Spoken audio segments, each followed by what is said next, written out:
Hello dear students, I am Dr. Shamustri Maji, an assistant professor in the Department of English at Durgapur Women's College. I welcome you to my audiovisual lecture on William Shakespeare's play Twelfth Night. The lecture content is developed for the English Honours students of Durgapur Women's College. In my previous lecture, I said that the central theme of Twelfth Night is romantic love. Lovers engaged in heterosexual relationships encounter obstacles in the way of their love, but finally they are able to overcome these obstacles and their wishes are fulfilled through announcement of marriage. Unlike the love stories represented in Shakespeare's tragedies such as Romeo and Juliet and Antony and Cleopatra, the love stories in Twelfth Night do not end in death and a sense of loss. Also, the plot of Twelfth Night is not as complicated as the plots of his tragicomedies such as Measure for Measure and All's Well That Ends Well. If we look into the characteristics of Shakespearean drama, my dear students, we can easily find out that there are a few common thematic differences between his major tragedies and his romantic comedies. In fact, you will observe that while the tragedies such as Macbeth and Hamlet deal with regicide, war and administrative affairs of the state, his comedies, especially the romantic comedies, deal with amorous courtship and marriage. Thus, it can be said that in Shakespearean drama, love and marriage represented lightheartedness, and his representation of these themes in comedy were associated with leisure, pleasure, recreation, festivity and holiday mood.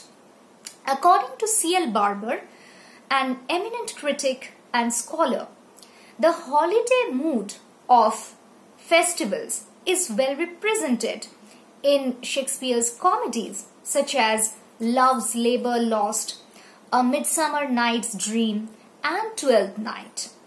In this lecture, my dear students, I will discuss the significance of the title Twelfth Night. This lecture will also help you to understand what festive comedy is. I hope you remember the opening lines of Twelfth Night. These lines were spoken by Orsino, the Duke of Illyria. So I begin with the line spoken by him. I quote, "If music be the food of love, play on, give me excess of it," unquote. This line is spoken by Duke Orsino. Throughout the play, you will observe that unlike Macbeth, unlike Othello, unlike Hamlet, Orsino is engaged in the pursuits of leisure. It seems as if he is on a holiday. He is not worried about either the neighboring rulers who may attack Illyria or the rival courtiers who may try to usurp his throne. Please note the opening lines once again. I quote, "If music be the food of love, play on, give me excess of it," unquote. My dear students, mark the word excess in the second line. In a preface to Shakespeare's comedies, Michael Mangan says, quote, "Twelfth Night is a play characterized by excess." In the first few lines, Orsino calls for an excess of music, and from that moment on, the play stages a variety of excesses, unquote. Say for example, Orsino is excessively lovesick. Olivia's grief for her dead brother seems to cross the normal standard of mourning when she says that she will keep herself behind the veil for 7 years. Toby is too much engaged in merrymaking, while Malvolio is excessively serious.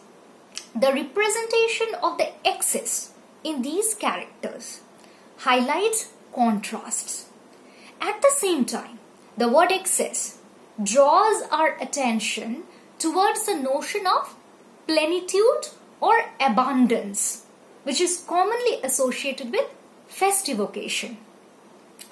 I'm sure you have noticed that this comedy has two titles. The main title is Twelfth Night and the subtitle is Or What You Will. The main title refers to the 12 days of festivity after Christmas, whereas the subtitle implies personal choice, that is, freedom to think, to say, and to act according to one's own discretion. Then, my dear students, while discussing the significance of the title of this play, we need to think about two aspects. Number one, festivity, which is a social custom, and number two, liberty, which implies suspension of the rules that control our day-to-day life. It may be possible that the play was staged first on the 12th night following Christmas. In Elizabethan England and also in European countries, this day, that is 6th January, was celebrated as the feast of Epiphany. Since this was the final phase of the Christmas, people drank plenty of wine on this day and participated in country customs such as May dance, sword dance, masquerades, mock ceremonies of summer kings and queens, and the Lord of Misrule. I repeat once again, my dear students. So what happens that in Elizabethan England, I talked about Elizabethan England and the cultures that were followed, the cultural norms that were practiced in Elizabethan England. In Elizabethan England and also in other European countries, the day of 12th night, that is 6th January, was celebrated as the Feast of Epiphany. Since this was the final phase of the Christmas celebrations, people drank plenty of wine on this day and they participated in country customs such as May dance, sword dance, masquerades, and mock ceremonies of summer kings and queens and the Lord of Misrule. The festive mood of Christmas is clearly visible in the cheerful atmosphere of Twelfth Night. It is directly manifested in the attitude of Sir Toby Belch. His surname, Belch, is suggestive of belching, which is an oral sound produced by human beings as a result of overeating. He can be compared with the Lord of Misrule in the Roman festival of Saturnalia. Yeah, I'm talking about Sir Toby, and I'm telling you that Sir Toby can be compared with the Lord of Misrule in the Roman festival of Saturnalia.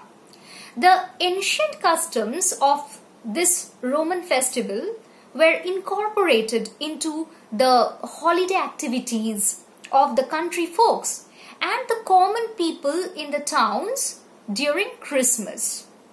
In festive customs of Merry England, the Lord of Misrule was given the charge to monitor the activities of eating and drinking. In the context of Twelfth Night, it is not only Toby's fondness for food and drink that makes him a representative of the festive spirit, but also his determination to flout household decorum through revelry. Defiance of the social norms and the hierarchies are associated with the festive custom of carnival. Dear students, do you know the difference between carnival and carnivalesque? While carnival refers to merrymaking through masquerade, dance and parade, carnivalesque refers to the literary mode that seeks to flout the traditional norms of storytelling with body language, chaos and comic humor. Those of you who are interested to know more about it, please refer to the theory of carnival in Mikhail Bakhtin's Problems of Dostoevsky's Poetics and Rabelais and his World. Now, please refer to Act 1, Scene 3 in your textbook. Sir Toby, what happens in this scene? That Sir Toby comes home late at night. He is drunk. He argues with Maria that he will act according to his will and nobody can stop him from merrymaking. He says, quote, "With drinking health to my niece, I will drink to her as long as there is passage in my throat and drink in Illyria," unquote. My dear students, you can find this line, you can find this utterance of Sir Toby in Act 1, Scene 3. In Sir Andrew Aguecheek, Toby has found a like-minded companion. Aguecheek drinks wine with Sir Toby and participates in the revelry led by him. In Act 1, Scene 3, we hear Aguecheek talking about his engagements in different types of, in Act 1, Scene 3, we hear Aguecheek talking about his engagement in different types of holiday activities such as fencing, dancing and beer baiting. I will read a little bit from Act 1, Scene 3. So in this particular scene, Sir Toby says, Toby asks Andrew Aguecheek, "What is thy excellence in a galliard knight?" Andrew replies, "Faith, I can cut a caper." So caper over here refers to a particular type of dance. Sir Toby asks, or Sir Toby says again, "And I can cut the mutton to it." So when Sir Andrew says, "Faith, I can cut a caper," to exhibit his skill in dancing, Toby says, "And I can cut the mutton to it." So he applies the food metaphor to complement his skill in dancing. Then finally, Sir Andrew Aguecheek says, "And I think I have the back trick simply as strong as any man in Illyria." So, my dear students, you can understand well from this conversation of Toby and Andrew that their philosophy of life is eat, drink and be merry. Although they are knights, they are more interested in revelry than in chivalry. Although Sir Toby is an aristocrat, he marries Maria, the waiting woman of Olivia. Since the festivity of the 12th night is associated with masquerades and mimes, the chivalry of these knights has been represented as a mock performance. Their merriment and carousal with people of the working class underline the literary tradition of carnivalesque in 12th Night. Sir Toby's marriage with Maria is another example in this tradition. Through them, Shakespeare constructs an alternative world to the official world. Official world of Orsino, Olivia and Malvolio. What seems to be possible in their world is not possible in the official world. That means what is possible in the world of Sir Toby and his associates, it's not possible in the official world of Orsino, Olivia, Malvolio. Social hierarchies in the matters of class and sexual norms could not be transgressed in the main plot representing the official world. That is why same-sex love, as depicted in the relationship between Olivia and Cesario, the Duke and Cesario, and Sebastian and Antonio is represented as a temporary occurrence. This is the reason as to why Olivia's infatuation for Viola, a woman disguised as a page boy, does not end in marriage. Cross-dressing was a popular custom in the celebrations of Twelfth Night. Following the spirit of carnival, it subverts the norms of heterosexuality and patriarchy. So Viola's cross-dressing and the clowns playing with the language can be observed as the representation of the carnivalesque in the main plot. The play Twelfth Night, my dear students, represents two contradictory worlds. If one is of revelry, the other is of seriousness. If one represents illusion, the other one represents reality.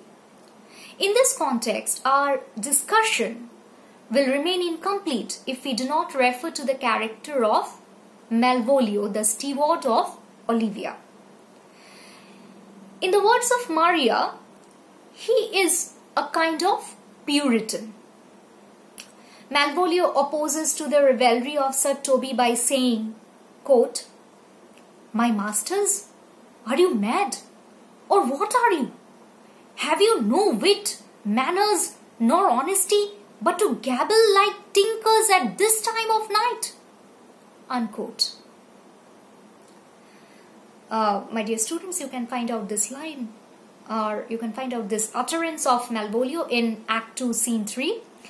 In response to this rebuke of Malvolio, Sir Toby says, quote, "Dost thou think, because thou art virtuous, there shall be no more cakes and ale?" Unquote. Dear students, please mark the phrases virtuous and cakes and ale. While virtuous stands for austerity in religious matters, cakes and ale symbolize celebration. In this context, Sir Toby becomes a symbol. He becomes a symbol for the carnival. Sir Toby can be viewed as the symbol of carnival, whereas Malvolio stands for Lent. Their interactions inform us of the conflict between the Puritans and the Cavaliers in 17th century England. Puritanism was viewed as the new order of the rising middle class, which would challenge the old order of the Cavaliers or the aristocrats represented by Sir Toby and Sir Andrew Aguchi. So my dear students, at the beginning of this lecture, I told you that the 12th night marked the final phase of Christmas celebrations. On the one hand, it exuded the excess in festivity. On the other hand, it announced the ending of the holidays and once again going back to the hectic schedule of routine life. That is why we observe that in the final act of Shakespeare's Twelfth Night, the major characters choose to abide by the established social norms. Olivia gets married not to Cesario, but to Sebastian the man. The Duke announces to propose marriage to Viola as soon as she comes to him in a woman's attire. For these characters, my dear students, madness is represented as a ploy for seeking liberty from the complications of reality. For the unimaginative Malvolio, however, madness becomes a cruel trick. which leads to his imprisonment in the dark room. While the happiness of the successful lovers represents the excess of festive joy, the dissatisfaction of Malvolio announces the end of the liberty enjoyed during the holidays. So after all illusions are shattered, the characters step into the world of reality. Dear students, considering the factors discussed above, it can be said that the title Twelfth Night and the subtitle Or What You Will are significant. Thank you. That's all for today. Goodbye.